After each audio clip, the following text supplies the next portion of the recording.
এবার অব্যয়ের বিশেষণ, এই প্রকারটি একটু আলাদা। আগে অল্প করে অব্যয়পদকে মনে করে নিই।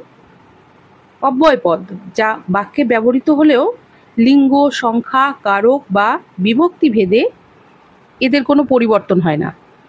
যেমন এবং, অথবা, যদি, উপরে, মধ্যে, থেকে ইত্যাদি অব্যয়পদগুলো বাক্যে বিশেষ্য, বিশেষণ, ক্রিয়া বা অন্য কোনো পদের সাথে যুক্ত হয়ে তাদের অর্থ প্রকাশ করে, কিন্তু এদের নিজস্ব কোনো রূপান্তর হয় না।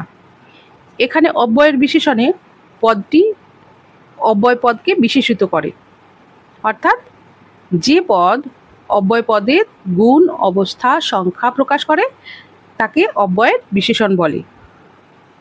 যেমন ঠিক উপরে, শতধিক, ঠিক নিচে দেখতে পাবে। উদাহরণ লক্ষ্য করো, ঠিক উপরে, কোথায় না ঠিক উপরে।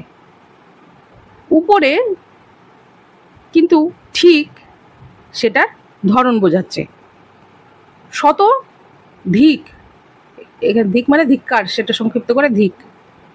শতধিক, কতধিক, শত মানে বিশেষণের সংখ্যাটা বোঝাচ্ছে। ঠিক নিচে, কোথায়, একদম নিচেই, ঠিক নিচে, অবস্থান বোঝাচ্ছে। এবার মনে রাখা টিপস, দেখে